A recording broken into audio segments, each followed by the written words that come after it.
Pelabuhan Tanjung Priok menghadapi penumpukan ribuan kontainer yang mulai mengganggu pasokan bahan baku industri.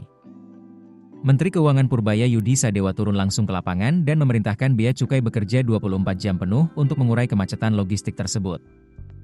Ada apa sebenarnya di pelabuhan terbesar Indonesia ini?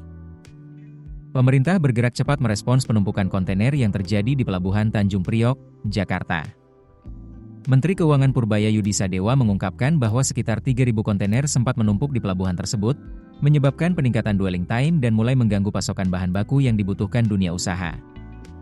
Temuan itu disampaikan Purbaya saat melakukan peninjauan langsung ke tempat pemeriksaan fisik terpadu atau TPFT Geraha Segara di Kantor Pelayanan Utama Bea dan Cukai Tipe A Tanjung Priok pada Sabtu, 6 Juni 2026. Menurut Purbaya, lonjakan volume impor dalam beberapa waktu terakhir menyebabkan meningkatnya jumlah dokumen dan kontainer yang harus diproses oleh petugas. Akibatnya, antrean pelayanan membengkak hingga mencapai sekitar 3.000 kontainer. Meski sejumlah langkah perbaikan telah dilakukan dan jumlah antrean mulai turun menjadi sekitar 2.500 kontainer, pemerintah menilai kondisi tersebut masih membutuhkan penanganan ekstra. Untuk mempercepat normalisasi pelayanan, Menteri Keuangan meminta Direktorat Jenderal Bea dan Cukai menambah jumlah personel di lapangan. Tidak hanya itu, petugas juga diminta bekerja selama 24 jam penuh dengan sistem beberapa shift sampai jumlah antrean kembali turun ke level normal.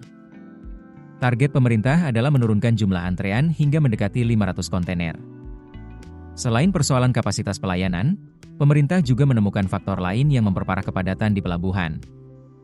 Menurut Purbaya, terdapat sejumlah kontainer yang sebenarnya telah menyelesaikan seluruh proses kepabeanan, namun tidak segera dikeluarkan oleh importir.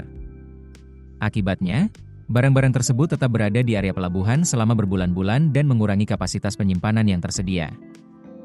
Pemerintah menduga sebagian importir memilih membiarkan barang tetap berada di kawasan pelabuhan karena biaya yang dikeluarkan dinilai lebih murah dibandingkan menyewa gudang di luar pelabuhan. Kondisi ini dinilai ikut memperburuk kepadatan dan menghambat kelancaran arus logistik nasional. Karena itu, Kementerian Keuangan tengah mengkaji penyempurnaan regulasi yang akan memberikan disinsentif bagi importir yang terlalu lama meninggalkan barangnya di pelabuhan. Salah satu opsi yang sedang dipertimbangkan adalah penerapan denda yang lebih besar apabila waktu penyimpanan telah melewati batas yang dianggap wajar. Meski demikian, pemerintah menegaskan kebijakan tersebut tidak dimaksudkan untuk membebani dunia usaha. Tujuan utamanya adalah memastikan pelabuhan dapat berfungsi secara optimal sebagai simpul logistik nasional dan tidak menjadi hambatan bagi pertumbuhan ekonomi. Purbaya menekankan bahwa peningkatan aktivitas ekonomi dan kenaikan impor harus diimbangi dengan kelancaran sistem logistik agar pasokan bahan baku industri tetap terjaga. Pemerintah juga memastikan akan terus memantau perkembangan di Tanjung Priok, termasuk kemungkinan melakukan redistribusi sumber daya manusia dari kantor lain apabila diperlukan. Langkah ini dilakukan untuk mempercepat penurunan dwelling time dan menjaga kelancaran arus barang bagi sektor industri nasional. Menurut Anda, apakah penambahan personel dan operasional 24 jam cukup untuk mengatasi penumpukan kontainer di Tanjung Priok? Keputusan bisnis terbaik datang dari data, bukan tebakan.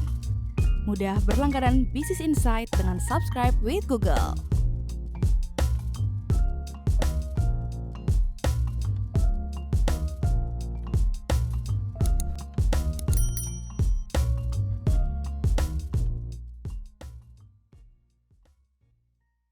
Download aplikasi Kontan sekarang di App Store atau Play Store.